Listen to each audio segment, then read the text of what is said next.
having gotten into the poverty paradigm with you, I was wondering if you addressed poverty at all as a factor in essentially creating, having the American people support war because of the economic situation that they're in, and whether it's in Louisiana or Mississippi or the Appalachians.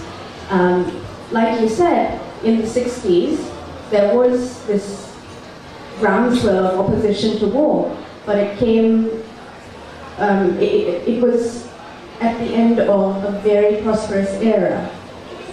And I was wondering if you had looked at that at all. I mean, I thought you said pricarity, which would also fit. We've also been talking about, Maneshka and others of us who are working on a new project on poverty and social conflict, have been talking about a kind of new, very interesting new concept that's being promoted by some people in Britain, and now it's coming over here, called pricarity, precariousness.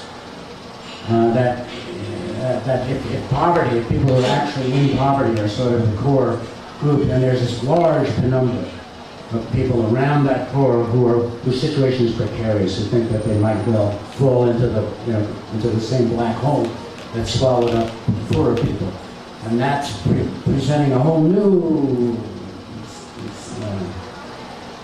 system of thinking and feeling on the part of people who are feeling that precarious. I think to the extent that people feel precarious, it prevents them from taking risks. Politically speaking.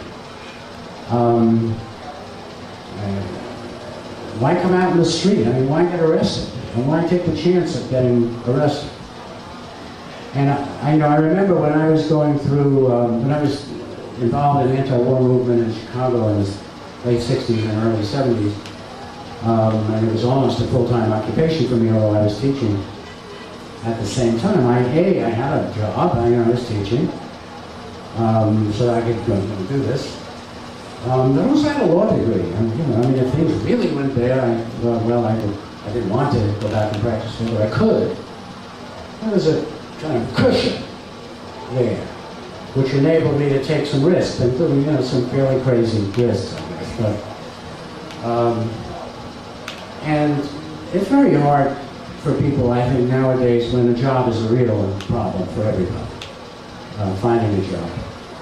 It's very hard for them to think about public affairs when private affairs are so important.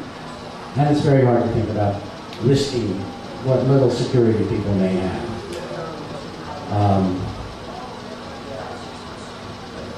I think that over time, one of the things that's happening is that there's a growing sense, I don't want to be a Pollyanna about this, but I think there's a growing sense in the country that we are actually getting less safe as time goes on. Not to the extent that we've been saying security, security, security, the security state, we need to do this for national security, we need to tap your phone, blah, blah, blah. Everything is security.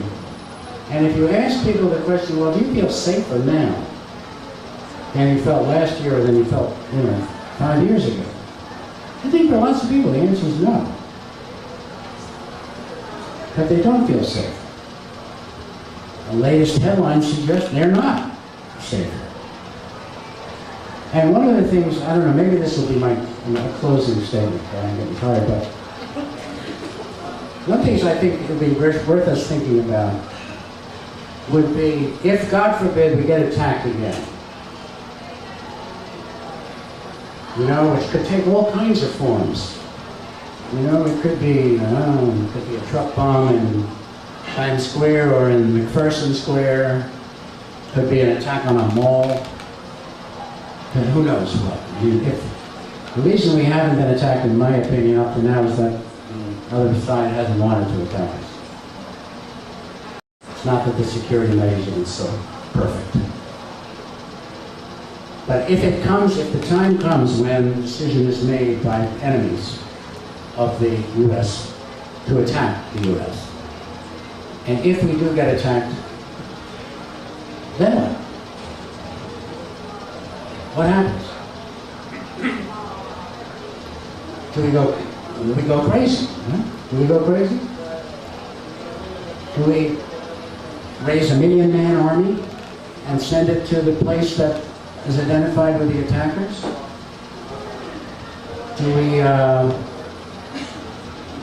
if the attackers, again, God forbid, involve an American Muslim, do we intern the Muslim population the way we interned the Japanese in World War II? If the source of the attack is Islamabad or Tehran, do we drop the big one on Islamabad or Tehran? What do we do? In fact, if we're attacked again, it doesn't change anything. That is to say, the problems that we've been talking about here tonight, the needs for a new international relations paradigm, the needs, the problems of who you negotiate with and what you negotiate about and all the rest, none of that changes.